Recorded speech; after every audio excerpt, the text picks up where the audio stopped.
Hi hello ನಮಸ್ತೆ. ನಾನು ನಿಮ್ಮ Chaitra Pratap. Welcome back to my YouTube channel. Friends ಎಲ್ಲ ಹೇಗಿದ್ದೀರಾ? ಎಲ್ಲ ಚೆನ್ನಾಗಿದ್ದೀರಾ ಅಂತ ಭಾವಿಸ್ತೀನಿ. ನಾನು ಕೂಡ ತುಂಬಾ ಚೆನ್ನಾಗಿದ್ದೀನಿ. ಫ್ರೆಂಡ್ಸ್, ಇವತ್ತಿನ ನನ್ನ ಒಂದು ವ್ಲಾಗಲ್ಲಿ ಒಂದು ತುಂಬ ರುಚಿಯಾಗಿರುವಂಥ ಒಂದು ರೆಸಿಪಿನ ತೋರಿಸ್ಕೊಡ್ತಾ ಇದ್ದೀನಿ. ಯಾವ ರೆಸಿಪಿ ಅಂತ ಅಂದರೆ ತರಕಾರಿ ಪಲಾವ್ನ ಯಾವ ರೀತಿ ಮಾಡೋದು ಅನ್ನೋದನ್ನು, ಅಂದರೆ ನಾನು ಮಾಡೋವಂಥ ವಿಧಾನ ಯಾವ ರೀತಿ ಇರುತ್ತೆ ಅನ್ನೋದನ್ನು ನಿಮ್ಮೊಟ್ಟಿಗೆ ಶೇರ್ ಮಾಡ್ತಾ ಇದ್ದೀನಿ. ಬನ್ನಿ ಯಾವ ರೀತಿ ಮಾಡೋದು ಅಂತ ನೋಡೋಣ. ಅದಕ್ಕೂ ಮುಂಚೆ ಯಾರೆಲ್ಲ ಹೊಸದಾಗಿ ನನ್ನ ಒಂದು ಚಾನಲ್ನ ನೋಡೋದಕ್ಕೆ ಬಂದಿದ್ದೀರಾ, ದಯವಿಟ್ಟು ಚಾನಲ್ನ ಸಬ್ಸ್ಕ್ರೈಬ್ ಮಾಡಿ ನೋಡಿ ಅಂತ ಹೇಳೋದಕ್ಕೆ ಇಷ್ಟಪಡ್ತೀನಿ. ಫ್ರೆಂಡ್ಸ್, ಇಲ್ಲಿ ನಾನು ತರಕಾರಿ ಪಲಾವ್ ಅಂತ ಅಂದರೆ ಮೇಯ್ನಾಗಿ ತರಕಾರಿನೇ ಹಾಕಬೇಕಲ್ವಾ. ಹಾಗಾಗಿ ಇಲ್ಲಿ ಬೀನ್ಸು, ಕ್ಯಾರೆಟು ಮತ್ತು ಗೆಡ್ಡೆಕೋಸು ಜೊತೆಗೆ ಬಟಾಣಿನ ನೆನೆಸಿಟ್ಕೊಂಡಿದ್ದೀನಿ. ಇದನ್ನು ತರಕಾರಿಗಳನ್ನ ಹಚ್ಕೊತಾ ಇದ್ದೀನಿ. ಯೂಶಲಾಗಿ ಒಬ್ಬೊಬ್ಬರು ತರಕಾರಿ ತುಂಬ ಸಣ್ಣಗೆ ಹಚ್ತಾರೆ, ಅಥವಾ ಸ್ಲೈಸಾಗಿ ಹಚ್ತಾರೆ, ಅಥವಾ ದಪ್ಪ ದಪ್ಪ ಆಗಿ ಹಚ್ಚುತ್ತಾರೆ. ಅಂದರೆ ಅವರ ಮನೆಗಳಲ್ಲಿ ಯಾವ ರೀತಿ ಇಷ್ಟಪಡ್ತಾರೆ ಆ ರೀತಿ. ಸೊ ನಾನಿಲ್ಲಿ ಸ್ವಲ್ಪ ಮೀಡಿಯಮ್ ಸೈಜಲ್ಲೇ ಹಚ್ಚುತ್ತಾ ಇದ್ದೀನಿ. ಯಾಕೆ ಅಂತ ಅಂದರೆ ಮನೆಯಲ್ಲಿ ಮಕ್ಕಳಿದ್ದಾರೆ, ತುಂಬ ದಪ್ಪದಾಗಿ ಏನಾದರೂ ತರಕಾರಿಗಳನ್ನ ಹಾಕಿದ್ವಿ ಅಂತ ಅಂದರೆ ಅದನ್ನೆಲ್ಲ ಸೈಡಲ್ಲಿ ಎತ್ತಿಟ್ಬಿಡ್ತಾರೆ, ತಿನ್ನೋದಕ್ಕೆ ಹೋಗೋದಿಲ್ಲ. ಈ ರೀತಿ ಸಣ್ಣ ಸಣ್ಣದಾಗಿ ಹಚ್ಚಿದ್ರೆ ಅದನ್ನೇನು ಮಾಡ್ತಾರೆ, ಅನ್ನದ ಜೊತೆ ಸೇರಿಸ್ಕೊಂಡು ಹೇಗೋ ತಿನ್ಕೊಂಡ್ಬಿಡ್ತಾರೆ. ಸೊ ಆ ಉದ್ದೇಶಕ್ಕೆ ನಾನಿಲ್ಲಿ ಸಣ್ಣದಾಗೆ ಕಟ್ ಮಾಡ್ಕೊತಾ ಇದ್ದೀನಿ. ಜೊತೆಗೆ ಒಂದು ಆಲೂಗೆಡ್ಡೆನ ಹಾಕ್ತಾಯಿದ್ದೀನಿ. ತರಕಾರಿ ಪಲಾವ್ಗೆ ಆಲೂಗೆಡ್ಡೆ ಹಾಕೋದ್ರಿಂದ ಟೇಸ್ಟು ತುಂಬಾ ಚೆನ್ನಾಗಿರುತ್ತೆ. ಜಾಸ್ತಿ ಏನು ಹಾಕೋದು ಬೇಡ, ಒಂದು ಹಾಕಿದ್ರೆ ಸಾಕು. ಇನ್ನು ಏನೆಲ್ಲ ಸಾಮಗ್ರಿಗಳನ್ನ ಮಸಾಲೆಗೆ ಬಳಸ್ತೀವಿ ಅಂತ ಅಂದರೆ, ಇಲ್ಲಿ ನಾನೊಂದು ಈರುಳ್ಳಿನ ತೊಗೊಂಡಿದ್ದೀನಿ. ಒಂದು ಈರುಳ್ಳಿನಲ್ಲಿ ಸ್ವಲ್ಪ ಅರ್ಧ ಭಾಗದಷ್ಟು ಈರುಳ್ಳಿನ ತೊಗೊಂಡಿದ್ದೀನಿ. ಚಿಕ್ಕದಾಗಿರುವಂಥ ಒಂದು ಟೊಮೊಟೊನ ತೊಗೊಂಡಿದ್ದೀನಿ.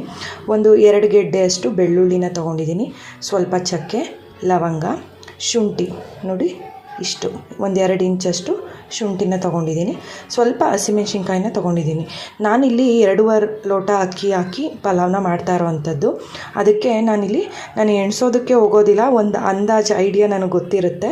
ಸೊ ಹಂಗಾಗಿ ನಾನಿಲ್ಲಿ ಒಂದು 10ರಿಂದ 12 ಹಸಿಮೆಣ್ಸಿನ್ಕಾಯಿನ ತೊಗೊಂಡಿದ್ದೀನಿ ಅಂತ ಅಂದ್ಕೊತೀನಿ. ಹಸಿಮೆಣ್ಸಿನ್ಕಾಯಿನ ತೊಗೊಂಡಿದ್ದೀನಿ. ಮೇಯ್ನಾಗಿ ಬೇಕಾಗುವಂಥದ್ದು ಕೊತ್ತಂಬರಿ ಸೊಪ್ಪು ಮತ್ತು ಪುದೀನ ಸೊಪ್ಪು. ಇವೆರಡನ್ನೂ ಹೆಚ್ಚಾಗಿ ಹಾಕೋದ್ರಿಂದ ಪಲಾವ್ ಫ್ಲೇವರ್ ತುಂಬಾ ಚೆನ್ನಾಗಿ ಬರುತ್ತೆ, ಟೇಸ್ಟು ಸಹ ತುಂಬಾ ಚೆನ್ನಾಗಿರುತ್ತೆ. ಸೊ ಹಂಗಾಗಿ ಹೆಚ್ಚಾಗಿ ತೊಗೊಂಡಿದ್ದೀನಿ. ಜೊತೆಗೆ ಕೊತ್ತಂಬರಿ ಸೊಪ್ಪು. ಇದರೊಟ್ಟಿಗೆ ನಾನಿಲ್ಲಿ ಧನಿಯಾ ಪೌಡರ್ನ ಬಳಸ್ತಾ ಇದ್ದೀನಿ. 1 ಟೇಬಲ್ ಸ್ಪೂನಷ್ಟು ರುಬ್ಬುವಾಗ ಧನಿಯಾ ಪೌಡರ್ನ ಹಾಕೊಬೇಕಾಗುತ್ತೆ. ಇನ್ನು ಗಸಗಸೆ, ಇದನ್ನು ಬಂದು ಅರ್ಧ ಟೇಬಲ್ ಸ್ಪೂನಷ್ಟು ಗಸಗಸೆ ಹಾಕ್ಕೊಂಡ್ರೆ ಸಾಕಾಗುತ್ತೆ.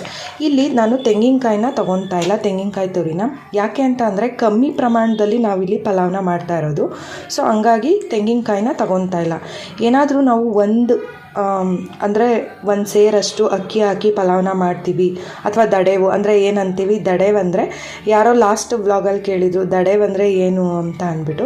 ತುಂಬ ಜಾಸ್ತಿ ಜನಕ್ಕೆ ನಾವು ಅಡುಗೆ ಮಾಡೋದನ್ನು ದಡೇವು ಅಡುಗೆ ಅಂತ ನಮ್ಮ ಕಡೆ ಕರೀತಾರೆ.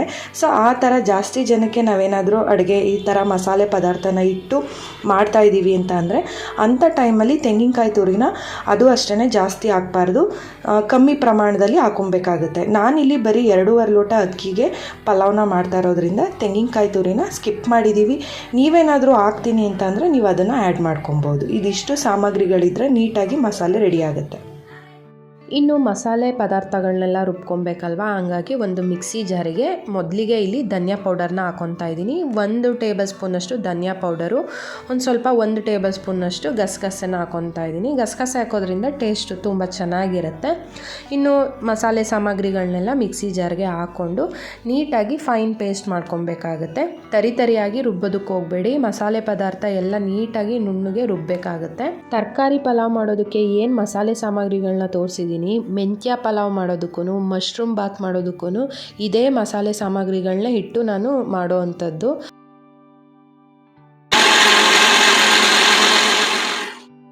ಫೈನಲಿ ಮಸಾಲೆ ರೆಡಿ ಆಗಿದೆ. ಇನ್ನು ಒಗ್ಗರಣೆಗೆ ಏನೆಲ್ಲ ಸಾಮಗ್ರಿ ಬೇಕಾಗುತ್ತೆ ಅಂದರೆ ಎಣ್ಣೆ, ಅರ್ಶಿನದ ಪುಡಿ, ಮತ್ತು ಇನ್ನು ದಪ್ಪನೆ ಸೈಜಲ್ಲಿರೋವಂಥ ಒಂದು ಈರುಳ್ಳಿನ ಕಟ್ ಮಾಡಿ ಇಟ್ಕೊಂಡಿದ್ದೀನಿ. ಏಲಕ್ಕಿನ ತೊಗೊಂಡಿದ್ದೀನಿ. ನಾನಿಲ್ಲಿ ಪಲಾವ್ ಐಟಮ್ಗಳನ್ನ ಏನೂ ಹಾಕ್ತಿಲ್ಲ. ಒಂದು ದಪ್ಪನೆ ಸೈಜಲ್ಲಿರುವಂಥ ಟೊಮೊಟೊನ ಕಟ್ ಮಾಡಿ ಇಟ್ಕೊಂಡಿದ್ದೀನಿ.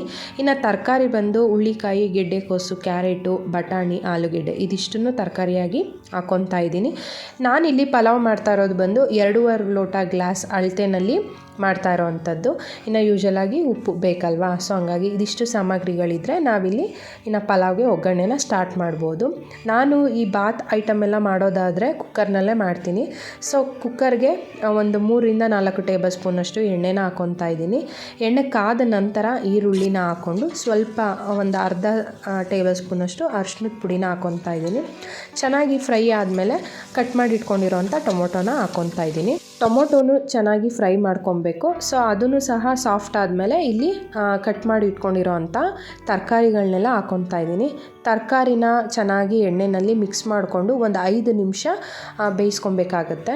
ಸೊ ಅದು ಏನಂದರೆ ಎಣ್ಣೆಯಲ್ಲಿ ಈರುಳ್ಳಿ ಜೊತೆ ಟೊಮೊಟೊ ಜೊತೆ ತರಕಾರಿ ಎಲ್ಲ ಚೆನ್ನಾಗಿ ಮಿಕ್ಸ್ ಆಗಬೇಕು. ಸೊ ಒಂದು 5 ನಿಮಿಷ ಆದಮೇಲೆ ಇಲ್ಲಿ ನಾವು ರುಬ್ಬಿಟ್ಕೊಂಡಿರೋ ಅಂಥ ಮಸಾಲ ಸಾಮಗ್ರಿಗಳನ್ನ ಹಾಕ್ಕೊತಾ ಇದ್ದೀನಿ. ಸೊ ನೀಟಾಗಿ ಇದನ್ನು ಅಷ್ಟೇ ತರಕಾರಿ ಜೊತೆಗೆ ಮಿಕ್ಸ್ ಮಾಡ್ಕೊಬೇಕಾಗತ್ತೆ. ರುಬ್ಬಿರೋ ಅಂಥ ಮಸಾಲೆನ ಹಾಕಿದ್ಮೇಲೆ ತಳ ಹಿಡಿಯೋ ಚಾನ್ಸಸ್ ಇರುತ್ತೆ. ಅದಕ್ಕೋಸ್ಕರ ನಾನಿಲ್ಲಿ 1 ಲೋಟದಷ್ಟು ನೀರನ್ನು ಹಾಕ್ಕೊತಾ ಇದ್ದೀನಿ. ಅಂದರೆ ಅಕ್ಕಿ ನಾವೇನು ತೊಗೊಂಡಿದ್ದೀನಿ 2.5 ಲೋಟ ಅಕ್ಕಿಗೆ 5 ಲೋಟ ನೀರು ಹಾಕ್ಕೊಬೇಕಲ್ವ. 1 ಲೋಟ ನೀರನ್ನು ಮುಂಚಿತವಾಗಿ ಹಾಕ್ಕೊಂಡಿದ್ದೀನಿ. ಸೊ ಆ ಮಸಾಲೆ ಪದಾರ್ಥಗಳೆಲ್ಲ ಕುದ್ದಾದಮೇಲೆ ನಾನಿಲ್ಲಿ ಅಕ್ಕಿನ ಹಾಕ್ಕೊತಾ ಇದ್ದೀನಿ. ಸೊ ಅಕ್ಕಿನ ಹಾಕಿ ಚೆನ್ನಾಗಿ ಮಿಕ್ಸ್ ಮಾಡ್ಕೊಬೇಕಾಗುತ್ತೆ. ನಾವಿಲ್ಲಿ ಅಕ್ಕಿ ಹಾಕುವಾಗ ಲೋ ಫ್ಲೇಮ್ನಲ್ಲಿ ಇಟ್ಕೊಳ್ಬೇಕಾಗುತ್ತೆ. ಯಾಕೆಂತಂದರೆ ಮಸಾಲೆ ಸಾಮಗ್ರಿಗಳೆಲ್ಲ ಹಾಕಿದಾಗ ತಳ ಹಿಡಿಯೋ ಚಾನ್ಸಸ್ ಜಾಸ್ತಿನೇ ಇರುತ್ತೆ. ಅದಕ್ಕೋಸ್ಕರ ಸೊ ಅಕ್ಕಿ ಹಾಕಿ 1-2 ನಿಮಿಷ ಆದಮೇಲೆ ನಾನಿಲ್ಲಿ ಉಳಿದಿರೋ ಅಂಥ ನೀರನ್ನು ಹಾಕ್ಕೊತಾ ಇದ್ದೀನಿ. ಅಂದರೆ 2.5 ಲೋಟ ಅಕ್ಕಿಗೆ 5 ಲೋಟ ನೀರನ್ನು ಹಾಕ್ಕೊಬೇಕಾಗಿತ್ತಲ್ವ. 1 ಲೋಟ ನೀರು ಮುಂಚಿತವಾಗಿ ಹಾಕ್ಕೊಂಡಿದ್ದೀನಿ. ಇನ್ನು ಬ್ಯಾಲೆನ್ಸ್ ಇರೋಂಥ 4 ಲೋಟ ನೀರನ್ನು ಹಾಕ್ಕೊತಾ ಇದ್ದೀನಿ. ನೀಟಾಗಿ ಮಿಕ್ಸ್ ಮಾಡಿಕೊಂಡು ಲಾಸ್ಟಲ್ಲಿ ರುಚಿಗೆ ತಕ್ಕಷ್ಟು ಉಪ್ಪನ್ನ ಹಾಕ್ಕೊಂಡು ಇನ್ನೊಮ್ಮೆ ನೀಟಾಗಿ ಮಿಕ್ಸ್ ಮಾಡ್ಕೊಬೇಕಾಗುತ್ತೆ. ನೀವು ಈ ಟೈಮಲ್ಲಿ ಕೊತ್ತಂಬರಿ ಸೊಪ್ಪೆಲ್ಲ ಏನು ಹಾಕೋ ನೆಸೆಸಿಟಿ ಇರಲ್ಲ. ಯಾಕೆ ಅಂತಂದರೆ ನಾವು ರುಬ್ಬಾಗೆ ಎಲ್ಲ ಹಾಕಿರ್ತೀವಲ್ವ, ಅದಕ್ಕೋಸ್ಕರ. ಸೊ ಕುಕ್ಕರ್ ಲಿಡ್ನ ಕ್ಲೋಸ್ ಮಾಡಿ 2 ವಿಷಲ್ ಕೂಗಿಸ್ಕೊಬೇಕಾಗತ್ತೆ. ಇನ್ನು ಪಲಾವ್ ಮಾಡಿದ್ದೀವಿ ಅಂತಂದರೆ ಮೊಸರು ಬಜ್ಜಿ ಇಲ್ಲ ಅಂತಂದರೆ ಅದಕ್ಕೆ ಟೇಸ್ಟೇ ಇರೋದಿಲ್ಲ. ಸೊ ಹಂಗಾಗಿ ಮನೆಯಲ್ಲೇ ಎಪ್ಪಾಕಿರೋ ಅಂಥ ಮೊಸರನ್ನ ತೊಗೊಂಡಿದ್ದೀನಿ.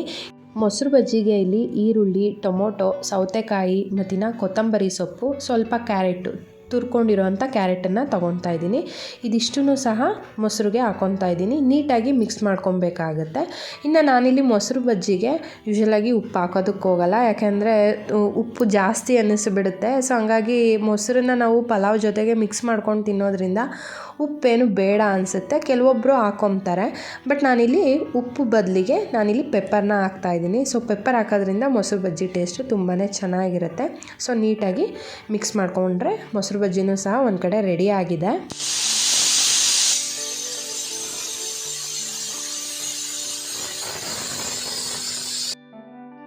ಕುಕ್ಕರ್ ವಿಷಲ್ ಬಿಟ್ಟಿದೆ. ಸೊ ಲಿಡ್ನ ಓಪನ್ ಮಾಡ್ತಾ ಇದ್ದೀನಿ. ನೀವು ನೋಡ್ತಾ ಇರ್ಬೋದು ಪಲಾವ್ ಯಾವ ರೀತಿ ಆಗಿದೆ ಅಂತ ಅಂದ್ಬಿಟ್ಟು. ಮಸಾಲೆ ಇಟ್ಟು ಮಾಡಿರೋದ್ರಿಂದ ಮಸಾಲೆ ಪದಾರ್ಥಗಳೆಲ್ಲ ಮೇಲ್ಭಾಗದಲ್ಲಿ ಕೂತಿರುತ್ತೆ. ಸೊ ಅದನ್ನು ನಾವು ಈ ರೀತಿ ನೀಟಾಗಿ ಮಿಕ್ಸ್ ಮಾಡ್ಕೊಬೇಕಾಗತ್ತೆ. ನೋಡಿ, ಈ ರೀತಿ ಮಿಕ್ಸ್ ಮಾಡಾದಮೇಲೆ ಒಂದು ಸರ್ವಿಂಗ್ ಪ್ಲೇಟ್ಗೆ ಹಾಕಿ ಸರ್ವ್ ಮಾಡ್ತಾಯಿದ್ದೀನಿ. ಎಷ್ಟು ಚೆನ್ನಾಗಾಗಿದೆ ನೋಡ್ತಿರ್ಬೋದು. ಸೊ ತಿನ್ನೋದಕ್ಕೂ ಅಷ್ಟೇ ರುಚಿಯಾಗಿರುತ್ತೆ. ನಾನು ತೋರಿಸಿರೋ ಥರ ಮಸಾಲೆನ ಇಟ್ಟು ಪಲಾವ್ನ ಮಾಡಿ ನೋಡಿ. ಮೇಯ್ನ್ ಏನಂದರೆ ನೀವಿಲ್ಲಿ ಪುದೀನ ಸೊಪ್ಪು, ಕೊತ್ತಂಬರಿ ಸೊಪ್ಪು ಹೆಚ್ಚಾಗಿ ಹಾಕೋದ್ರಿಂದ ಪಲಾವು ತುಂಬಾ ರುಚಿ ಕೊಡುತ್ತೆ, ತುಂಬಾ ರುಚಿಯಾಗಿರುತ್ತೆ. ಸೊ ಈ ಒಂದು ರೆಸಿಪಿ ನಿಮಗೆ ಇಷ್ಟ ಆಗಿದೆ ಅಂತ ಭಾವಿಸ್ತೀನಿ. ನಿಮಗೇನಾದರೂ ಇಷ್ಟ ಆಗಿದ್ರೆ ದಯವಿಟ್ಟು ಒಂದು ಲೈಕ್ನ ಕೊಡಿ. ಮತ್ತು ಇನ್ನು ಚಾನಲ್ನ ಸಬ್ಸ್ಕ್ರೈಬ್ ಮಾಡ್ದಲೇ ನೋಡ್ತಿದ್ರೆ ದಯವಿಟ್ಟು ಚಾನಲ್ನ ಸಬ್ಸ್ಕ್ರೈಬ್ ಮಾಡಿ ನೋಡಿ ಅಂತ ಹೇಳೋದಕ್ಕೆ ಇಷ್ಟಪಡ್ತೀನಿ. ಮತ್ತೆ ಇನ್ನೊಂದು ವ್ಲಾಗ್ ಜೊತೆ ಸಿಗ್ತೀನಿ. ಅಲ್ಲಿವರೆಗೂ ಸಿ ಯು. ಬಾಯ್ ಸ್ನೇಹಿತರೆ. Thank you.